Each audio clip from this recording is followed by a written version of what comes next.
আসসালামু আলাইকুম, সবাই কেমন আছেন এভরিওয়ান। শুভ বিকেলের শুভেচ্ছা রইল। আসলে সকালবেলা একটু কাজও ছিলাম, আর দ্বিতীয়ত হচ্ছে নেট ছিল না, তো কোনো ভিডিও দিতে পারি নাই। তার জন্য আমি সরি। আজকে আপনাদের জন্য নিয়ে এসেছি আমার নতুন একটা রেসিপি। আমাদের নোয়াখালী এবং কি চাঁদপুর অঞ্চলে এই যে বরবটি এবং কি কাঁকরোলের সিজন আসলে কাঁকরোল দিয়ে নারকেল দিয়ে রান্না করা হয়। তো অনেকে বলে নারকেল তরকারি, সবাইকে বলে। যাই হোক, আমার আজকের নারকেল তরকারি কেমন হয়েছে সবাই জানাবেন। আমি আজকে শিং মাছ আর কয়েক টুকরা রুই মাছ ছিল, এই কয়েক টুকরা রুই মাছ দিয়েছি আর সাথে শিং মাছ দিয়েছি। তো আমি সাধারণত অন্য কোনো মশলা ইউজ করি না, শুধু পেঁয়াজ, রসুন, কাঁচামরিচ, হলুদের গুঁড়া, মরিচের গুঁড়া, একটু মরিচের গুঁড়া দিয়েছি কালার আসার জন্য, আর সাথে লবণ দিয়ে ভালো করে কষিয়ে নিয়েছি। তেলের মধ্যে একটু পানি দিয়ে আগে পানির সাথে এগুলি মিক্সড করছি, হলুদ আর মরিচ লবণ মিক্সড করে তারপর তেলে দিয়ে আসি, দেওয়ার পরে ভালো করে মেখে এখন আমি একটা বেগুনও ভাজবো। তো বেগুনটাকেও হলুদ আর সর্ষের তেল লবণ দিয়ে মেখে নিলাম, নিয়ে একটু রেস্ট রেখে দিয়ে এখন আমি কাঁকরোলগুলিকে এভাবে কেটে এগুলিকে ভালো করে একটু কষিয়ে নিয়ে যেন গন্ধ না যায়, গন্ধ জায়গা সরি। তারপরে আমি কিছুক্ষণ পরে নারকেল দিয়ে দিব পরিমাণ মতো।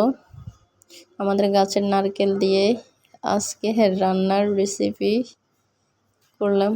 পাকা বন্ধ করে ভয়েস দিচ্ছি, প্রচণ্ড গরম লাগতেছে, কোনো জানলা টানা নাই, এমন বদ্ধ রুম। আর কিছু মনে করবেন না। আর যারা আমার ভিডিওটি দেখতেছেন সবাই জানাবেন কেমন হয়েছে আমার আজকের রেসিপিটা। আমি 2 থেকে 2.5 চামচ দেওয়া হয়েছে আমার নারকেল পেস্ট করছিলাম ব্লেন্ডারে করে। আমি ভালো করে কষে নিব যেন নারকেলের গন্ধটা চলে যায়, তো আলাদা একটা ফ্লেভার আসে। আর সাথে আমি বেগুন ভাজতেছি, বেগুন ফ্রাই করছি। আর এদিকটা নারকেলগুলি ভালো করে কষে নিলাম যেন নারকেল এবং কি কাঁকরোলের কাঁচা গন্ধটা যেন চলে যায়। তো এভাবে করে আপনারাও রান্না করতে পারেন যারা আছেন। আর যারা নারকেল পছন্দ করে না তারা এভাবে না করেও কাঁঠালের বিচি আছে না, কাঁঠালের বিচি দিয়েও রান্না করলে টেস্ট হয়। কাঁঠালের বিচি বা আলু দিয়ে রান্না করলেও টেস্ট হয় কাঁকরোলের সিজনে এখনই খেতে ভালো লাগে। আর এই যে আমি শিং মাছ দিয়েছিলাম, আর কয়েক পিস রুই মাছ ছিল, ওইখান থেকে 2 পিস রুই মাছ দিয়ে দিছি।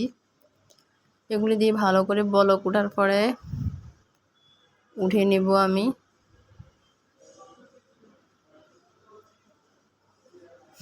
ভালো করে কষে নেওয়ার জন্য দিলাম।